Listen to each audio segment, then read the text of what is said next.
A cold gust of wind swept through the streets as Rohan clutched his thin, worn-out coat tighter around his shivering frame. The early morning sun barely peeked over the city skyline, casting long shadows across the pavement. Today was the day. The day that could change his life forever.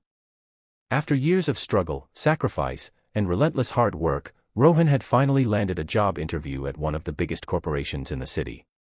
It was his golden ticket, his escape from poverty, from nights of studying under streetlights, from hunger gnawing at his stomach, and from the constant fear of failure. If he got this job, he could afford a proper home, help his ailing mother, and finally break free from the cycle of hardship. His heartbeat was a drum against his ribs as he checked the time. Just 40 minutes left. If he caught the next bus, he would reach the company's headquarters just in time. His hands trembled, not from the cold, but from anticipation. He couldn't afford to be late. Not today. But fate had other plans.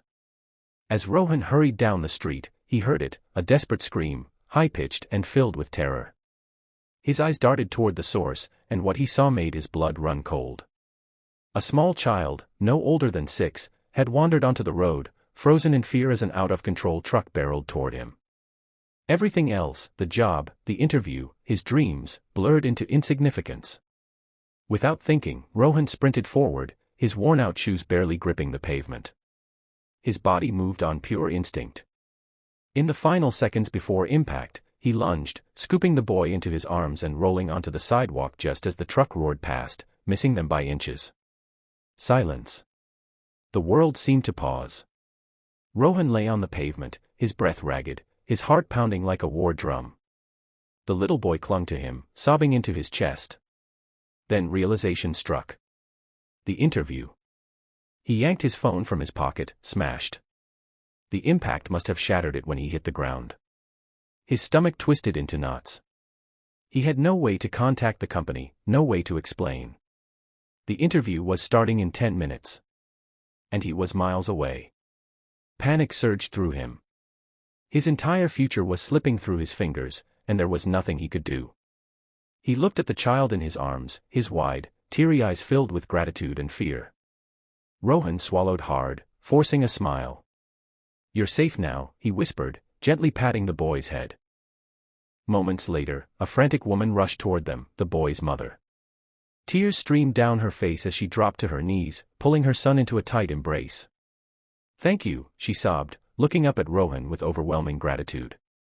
"You saved my son's life. I don't know how to repay you." But Rohan barely heard her. His mind was clouded with despair. The job was gone. The future he had dreamed of was gone. Numbly, he shook his head. It's okay," he murmured, rising to his feet. Without another word, he turned and walked away, his steps heavy with the weight of his loss. Hours later, he sat on a bench in a quiet park, staring blankly at the ground. The interview had ended long ago. There was no use going now. He felt hollow, defeated. Then, his phone rang. Startled, he fished it out of his pocket. The screen was cracked, but the call somehow came through. An unknown number. He hesitated before answering. "Hello."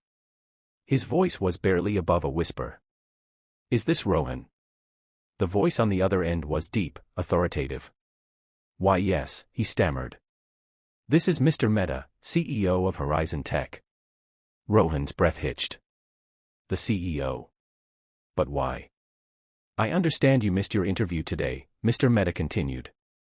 "I was personally reviewing the candidates when I received an interesting call. A woman, Mrs. Kapoor, told me about a young man who risked everything to save her child."